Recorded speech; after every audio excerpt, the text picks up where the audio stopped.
Actor ജോജോനോ നമ്മള് ആന്ന് നിൽക്കുമ്പോൾ നമുക്ക് അപകടം വരുമ്പോൾ കുത്തി നോക്കുന്നവരുണ്ടാവും, ചവിട്ടുന്നവരുണ്ടാവും. ഇതിനിടയിൽ ചില ദൈവം പോലെ ചില മനുഷ്യർ വരും കൈപിടിക്കുക. എൻ്റെ ജീവിതത്തിൽ അങ്ങനെ കൈപിടിച്ചിട്ടുള്ള മനുഷ്യനാണ് ഗോപാലേട്ടൻ. ഒരു 20 വർഷം മുമ്പും ഗോപാലേട്ടൻ ഇതേ പ്രൊഫൈലുള്ള ആളാണ്.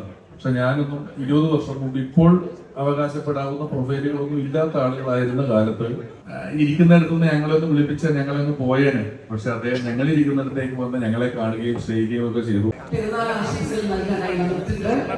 ഒന്ന് Palakkad MLA of Palakkad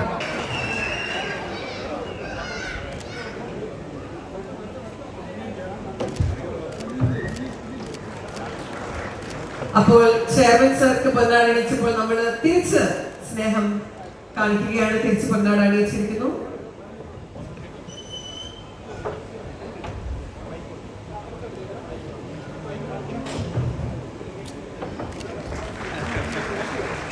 actor ജോജോനോ നമ്മുടെ ചെയർമാൻ ഒരു പൊന്നാട അണിയിച്ചിരിക്കുകയാണ്. ഇനി ശ്രീ രമേശ് പിഷാരടിയാണ്. വലിയ സന്തോഷം വീണ്ടും ഒരിക്കൽ കൂടി ഗോപാലേട്ടൻ്റെ പിറന്നാൾ ആഘോഷങ്ങളിൽ പങ്കെടുക്കാൻ പറ്റിയിട്ട്. ഇതിനു മുമ്പും പലതവണ ഇതിനോടനുബന്ധിച്ച് നടത്തുന്ന കലാപരിപാടികൾ അവതരിപ്പിക്കാനായും അതിഥിയായും കാഴ്ചക്കാരനായും എല്ലാം പിറന്നാളിനെത്തിയിട്ടുണ്ട്. ഈ പിറന്നാള് ഗോകുലം കുടുംബത്തിന് വളരെ ദിവസങ്ങൾ നീണ്ടു നിൽക്കുന്ന ഒരു ആഘോഷമാണ്. ഇവിടെയുള്ള ഓരോ ഉദ്യോഗസ്ഥരും ജീവനക്കാരുമെല്ലാം അവരിലെ കലാപരിപാടികളെ പരിശീലനം നടത്തി 10-15 ദിവസം റിഹേഴ്സലൊക്കെ നടത്തി ഞങ്ങളൊക്കെ ചെയ്തുകൊണ്ടിരുന്ന പ്രൊഫഷണൽ കലാപരിപാടികൾ അവതരിപ്പിക്കുന്ന പോലെ വളരെ ഗംഭീരമായ പരിപാടികൾ വേദിയിൽ അവതരിപ്പിച്ചുകൊണ്ടിരിക്കുകയാണ്. വലിയ അനുഭവം തോന്നുന്നു. അവിടെയെല്ലാം അവരും വലിയ ഭാഗ്യവാന്മാരാണ്. ഇതുപോലൊരു മുതലാളിയെ അവർക്ക് കിട്ടിയിട്ടുള്ളതിന് ഇതിനെല്ലാം അവസരം കൊടുക്കുന്നു.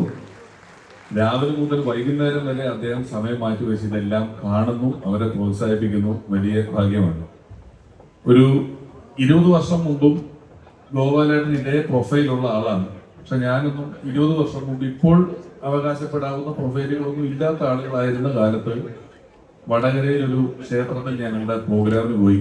അപ്പോൾ ആ പ്രോഗ്രാം ഒരു പുഴയ്ക്ക് തീരത്തുള്ള ഒരു ക്ഷേത്രത്തിലാണ് ഞങ്ങളുടെ പരിപാടി. ഞങ്ങളവിടെ ചെന്നപ്പോൾ ആ ക്ഷേത്രത്തിന്റെ തൊട്ടടുത്ത് താമസ സൗകര്യങ്ങളൊന്നും ഇല്ലാത്തതുകൊണ്ട് ചെറിയ ബോട്ട്, മണൽവാരുമൊക്കെ ചെയ്യുന്നത് പോലുള്ള ഒരു ബോട്ടിലാണ് ഞങ്ങൾക്ക് കാര്യങ്ങൾ സെറ്റ് ചെയ്തത്. ഞങ്ങളവിടെ ഇരിക്കുന്നു. ആ ബോട്ട് പുഴയുടെ തീരത്ത് നിർത്തി ഇങ്ങനെ കാത്തിരിക്കുമ്പോൾ കുറേ നേരം കഴിഞ്ഞപ്പോൾ പരിപാടി ഒരു 8 മണിക്കൊക്കെ ആണെങ്കിൽ ഞങ്ങളൊരു 5:30-6 മണിക്ക് അവിടെ നിൽക്കുമ്പോൾ മറ്റൊരു വശത്തൂടൊരു കാറിൽ അപ്രതീക്ഷിതമായിട്ട് ഈ ബോട്ടിലേക്ക് ഗോപാലേട്ടൻ വരികയും ഞങ്ങളെയൊക്കെ കാണുകയും ക്ഷണിക്കാൻ തരികയും പരിചയപ്പെടുകയും ചെയ്തു. ഇത് എൻ്റെ നാടാണ്, എൻ്റെ വീട് ഇതിന് തൊട്ടടുത്താണ്, അവിടെയാണ് നിങ്ങൾ പരിപാടിക്ക് വന്നിരിക്കുന്നത്, അതുകൊണ്ട് നിങ്ങളെ കാണാൻ വേണ്ടി വന്നതാണെന്ന് പറഞ്ഞു. ശരിക്കും അന്നത്തെ ഒരു അവസ്ഥയിലൊന്നും അദ്ദേഹത്തിന് ഇരിക്കുന്നിടത്തുനിന്ന് ഞങ്ങളൊന്ന് വിളിപ്പിച്ച ഞങ്ങളൊന്ന് പോയേനെ. പക്ഷെ അദ്ദേഹം ഞങ്ങളിരിക്കുന്നിടത്തേക്ക് വന്ന് ഞങ്ങളെ കാണുകയും സ്നേഹിക്കുകയും ഒക്കെ ചെയ്തു. അതുകൊണ്ട് ഇന്ന് വരെ ഇപ്പോൾ ഈ പൊതുപ്രവർത്തനത്തിലൊക്കെ നിൽക്കുമ്പോഴും വ്യക്തിപരമായി നമുക്കല്ലെങ്കിലും ഇടയ്ക്ക് ചില ആളുകൾ നമ്മളെ കാണാൻ വരും. അവരുടെ ചില സഹായങ്ങൾ, ചില കഷ്ടപ്പാടുകൾ, ചില ആഗ്രഹങ്ങൾ, ആവലാതികൾ, ഇതൊക്കെ ഞങ്ങളെ പോലുള്ളവരോട് പറയുമ്പോൾ ഇതുപോലുള്ള ചില ആളുകളുടെ ഫോൺ നമ്പറുകൾ ഞങ്ങളുടെ ഫോണിൽ സേവ്ഡ് ആണ് എന്നുള്ളതാണ് ഞങ്ങൾ അവർക്ക് കൊടുക്കുന്ന ഒരു വലിയ ധൈര്യം എന്ന് എപ്പോഴും പറയാതിരിക്കാൻ വയ്യ. ഒരുപാട് സൽപ്രവർത്തികൾ പൊതുജനം അറിഞ്ഞും അറിയാതെയും ചെയ്യുന്ന ഒരാൾ. ഒരിക്കൽ കൂടി കഴിഞ്ഞ പിറന്നാളിന് കോഴിക്കോട് പറഞ്ഞൊരു വരി ഞാൻ വീണ്ടും പറയുകയാണ്. സാധാരണക്കാരനായ ഒരാൾക്ക് അസാധാരണമാം വിധം എത്ര വളരാമെന്നും അതിനുശേഷം എത്ര സാധാരണക്കാരനായി തുടരാമെന്നും ഉള്ളതിന് മലയാളികൾക്ക് ഏറ്റവും നല്ലൊരു ഉദാഹരണമാണ് ഗോപാലേട്ടൻ. അദ്ദേഹത്തിന് ആരോഗ്യ സൗഖ്യങ്ങളോട് കൂടിയ ദീർഘായുസ് നേരുന്നു. പിറന്നാൾ ആശംസകൾ നേരുന്നു. ഹൃദയപൂർവ്വം നന്ദി. നമസ്കാരം. സുഖല്ലേ? Thank you. ഹാപ്പി ബർത്ത്ഡേ ഗോപാലേട്ടൻ. ജീവിതത്തിൽ നമ്മൾ പല ആളുകളെ കണ്ടുമുട്ടും, ഒരുപാട് കഥാപാത്രങ്ങളെ. നമ്മൾ ആന്ന് നിൽക്കുമ്പോൾ നമുക്ക് അപകടം വരുമ്പോൾ കുത്തി നോക്കുന്നവരുണ്ടാവും, ചവിട്ടുന്നവരുണ്ടാവും. ഇതിനിടയിൽ ചില ദൈവം പോലെ ചില മനുഷ്യർ വരും കൈപിടിക്കുക. എൻ്റെ ജീവിതത്തിൽ അങ്ങനെ കൈപിടിച്ചിട്ടുള്ള മനുഷ്യനാണ് ഗോപാലേട്ടൻ. എനിക്ക് നമ്മൾ മനസ്സറിഞ്ഞ് എല്ലാ പ്രാർത്ഥനകളും ആശംസകളും ഇനിയും ഒരുപാട് പേരുടെ ജീവിതത്തിൽ നല്ല മുഹൂർത്തങ്ങൾ സമ്മാനിക്കാൻ ഗോപാലേട്ടനാവട്ടെ. Thank you so much. നിങ്ങളെല്ലാവരും കാണാൻ പറ്റിയ സന്തോഷം. Thank you so much.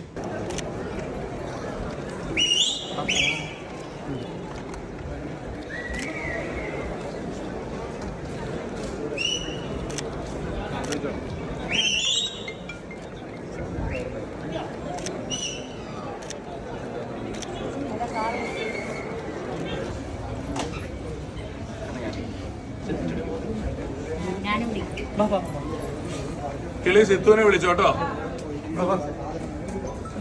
വൻ വിജയത്തിലോട്ട് പോയി ചേട്ടാ. അവിടെ എടുത്തോണ്ടിരിക്കുക, രണ്ടും കൂടെ കൊള്ളാം. ഓക്കെ കേട്ടോ.